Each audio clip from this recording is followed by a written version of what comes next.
만약 어느 날 반려동물에게 인간과 거의 동등한 권리가 생긴다면 어떨까요? 강아지를 함부로 버리는 것은 당연히 불법이고 고양이를 학대하면 강력한 처벌을 받습니다. 여기까지는 지금보다 동물의 권리가 조금 더 강해진 사회라고 생각할 수 있겠죠. 그런데 어느 날 법이 한 단계 더 나아갑니다. 반려동물에게 새로운 권리가 생깁니다. 바로 보호자의 외출을 거부할 권리. 이제 강아지나 고양이가 허락하지 않으면 인간은 집 밖으로 나갈 수 없습니다. 출근도 마찬가지입니다. 학교도 마찬가지고 데이트도 친구와의 약속도 여행도 마찬가지입니다. 현관문 옆에는 정부에서 지급한 작은 단말기가 설치됩니다. 사람이 외출 버튼을 누르면 반려동물에게 질문이 나타납니다.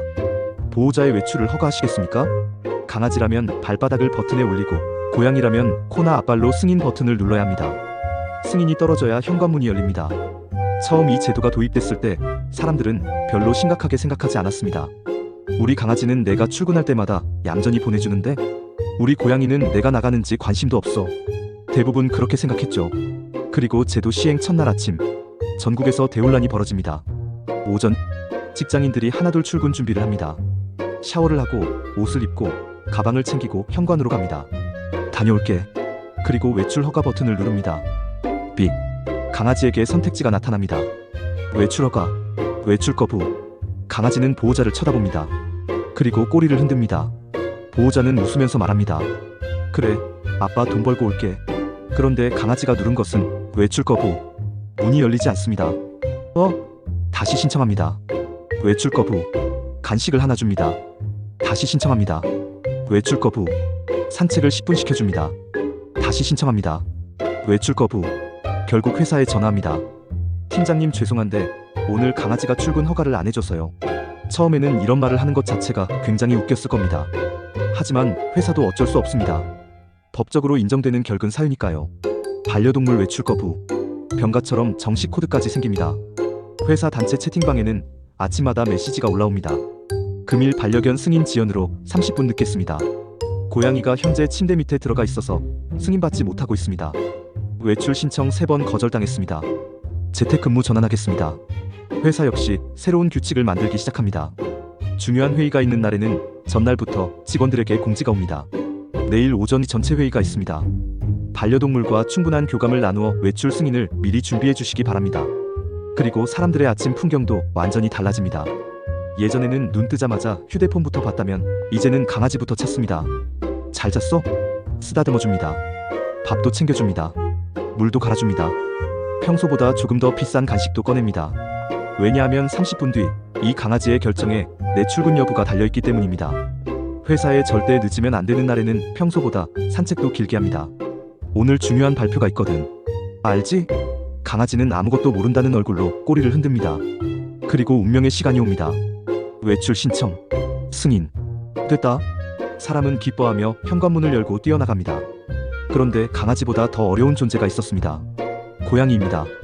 강아지는 적어도 보호자가 나가는 것에 반응이라도 합니다. 하지만 고양이는 외출 허가 요청이 와도 쳐다보지 않는 경우가 있습니다. 출근 시간이 다 됐는데 고양이는 캣타워 꼭대기에서 자고 있습니다. 나 나가야 돼. 반응이 없습니다. 버튼 한 번만 눌러줘. 눈만 살짝 뜹니다. 추루 줄게. 그제야 내려옵니다. 사람은 추루를 바칩니다. 고양이가 만족스럽게 먹습니다. 자, 이제 승인. 고양이는 그대로 돌아서 소파 밑으로 들어갑니다.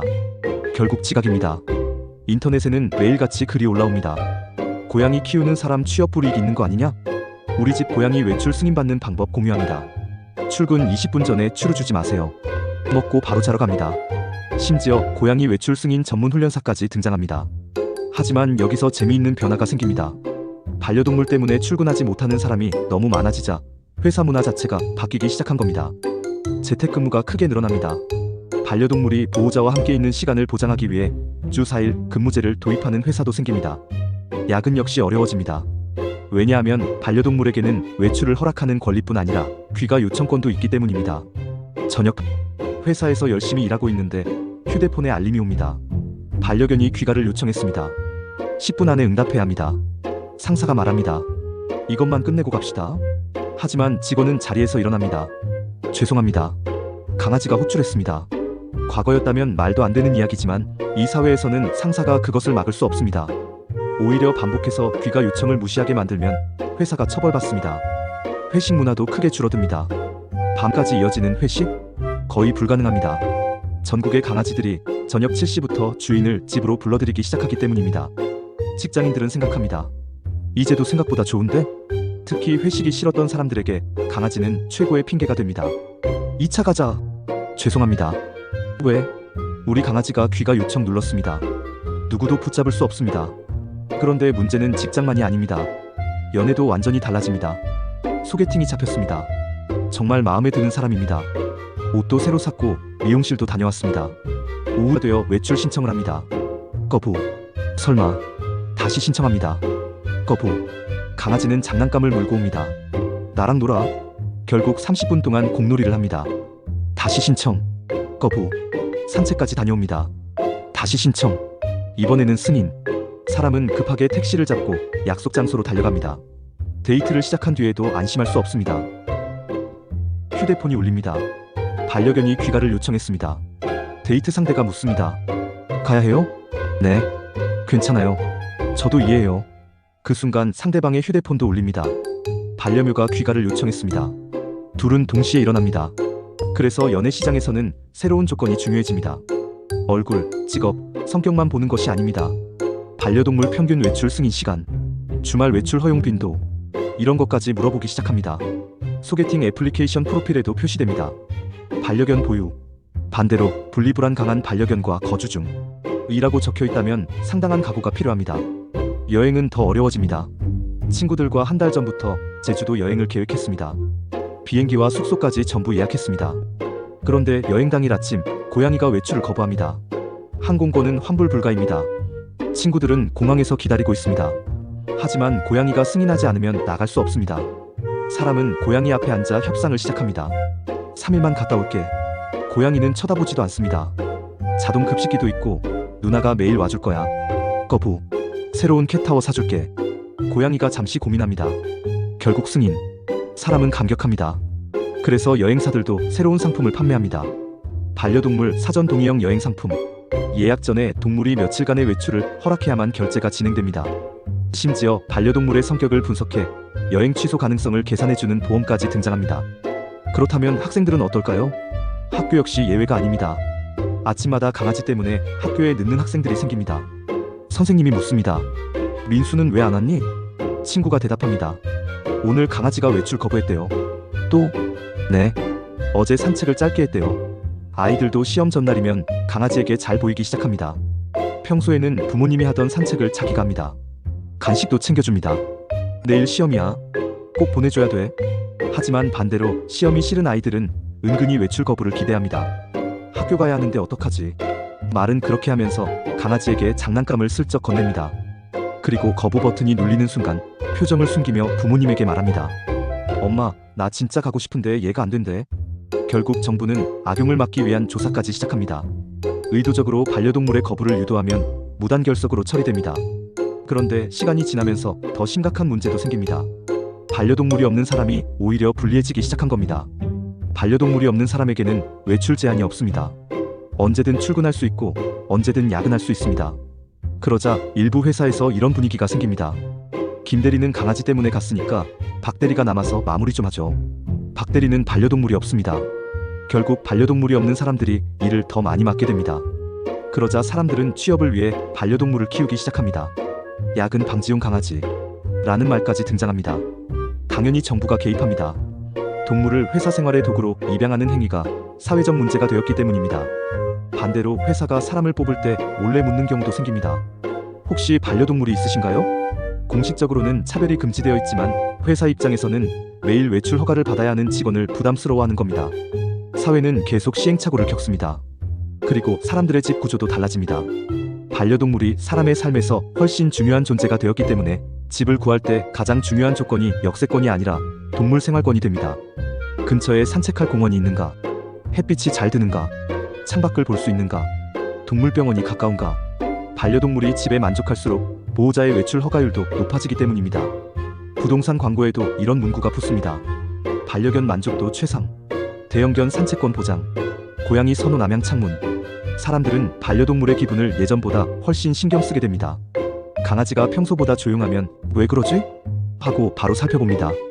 고양이가 놀이를 요구하면 귀찮다고 무시하기 어렵습니다. 오늘 무시했다가 내일 중요한 날 외출 거부를 당할 수도 있으니까요. 처음에는 단순히 외출 허가를 받기 위해 잘해주는 사람들이 많았습니다. 하지만 시간이 흐르면서 사람들의 생활 습관 자체가 바뀝니다. 매일 산책하는 사람이 늘어납니다. 집에 일찍 들어가는 사람이 늘어납니다. 주말 하루 정도는 반려동물과 보내는 것이 자연스러운 문화가 됩니다. 그러면서 반려동물의 분리불안도 줄어들고 사람도 집에서 쉬는 시간이 늘어납니다. 어쩌면 인간에게도 나쁘지만은 않은 사회가 된 것이죠. 하지만 아무리 좋은 제도라도 문제가 없는 것은 아닙니다. 가장 큰 문제는 긴급 상황입니다. 가족이 사고를 당했다는 연락을 받았습니다. 지금 당장 병원으로 가야 합니다. 그런데 강아지가 외출을 거부합니다. 이런 경우에는 당연히 긴급 외출권이 발동됩니다. 화재, 질병, 사고, 구조 같은 상황에서는 동물의 허락 없이 외출할 수 있습니다. 그런데 사람들은 곧 편법을 찾아냅니다. 회사에 긴급한 일이 생겼습니다. 친구가 너무 힘들어합니다. 오늘 축구 결승전인데 국가적 비상 상황입니다. 별의별 이유로 긴급 외출을 신청합니다. 결국 심사가 굉장히 까다로워집니다. 거짓으로 긴급 외출을 사용하면 벌금까지 부과됩니다. 또 하나의 문제가 있습니다. 만약 반려동물이 정말로 보호자를 지나치게 붙잡는다면 어떨까요? 하루 이틀이 아니라 일주일 동안 계속 외출을 거부하는 강아지가 있을 수도 있습니다. 그 사람은 일을 할 수도 없고 인간관계를 유지하기도 어렵습니다. 그래서 동물행동 전문가가 개입합니다. 반려동물이 보호자의 정상적인 사회생활을 심각하게 방해한다고 판단되면 일정 시간 동안 전문가가 외출권을 대신 승인할 수 있습니다. 즉 반려동물에게 권리가 있지만 그 권리 역시 무제한은 아닌 겁니다. 그렇게 몇 년이 흐릅니다. 처음에는 전 세계 사람들이 황당해했던 제도도 점점 일상이 됩니다. 아침이면 사람들이 강아지에게 인사를 합니다. 오늘 회사 갔다 와도 될까? 강아지는 꼬리를 흔들며 승인 버튼을 누릅니다. 고마워. 사람은 머리를 쓰다듬고 집을 나섭니다. 고양이에게는 조금 다릅니다. 저녁에 추루 사올게. 고양이가 승인합니다. 역시 말이 통하는군. 그리고 사람들은 어느 순간 이상한 사실을 깨닫습니다. 예전에는 반려동물이 인간의 생활에 맞춰 살았습니다. 사람이 출근하면 혼자 집에 남아 있었고 사람이 늦으면 그냥 기다려야 했습니다. 산책 역시 사람이 시간이 있을 때 나갔습니다. 하지만 이제는 인간도 반려동물의 생활에 맞춰야 합니다. 약속을 잡을 때 한 번 더 생각하고 야근을 하기 전에 집에서 기다리는 존재를 생각합니다. 여행을 떠날 때도 밥만 있으면 괜찮겠지 라고 생각할 수 없습니다. 어쩌면 이 세계에서 반려동물은 더 이상 인간이 소유하는 동물이 아닐지도 모릅니다. 같은 집에 살면서 서로의 생활에 영향을 주는 진짜 가족에 가까운 존재가 된 것이죠. 하지만 여러분이라면 어떨까요? 이런 세상이 실제로 온다면 받아들일 수 있을까요? 반려동물을 키우는 대신 내가 출근할지, 친구를 만나러 갈지, 데이트를 할지, 여행을 갈지까지 허락을 받아야 합니다. 중요한 날인데 강아지가 놀아달라며 거부할 수도 있고 고양이가 그냥 기분이 안 좋다는 이유로 여러분을 집에 가둬둘 수도 있습니다.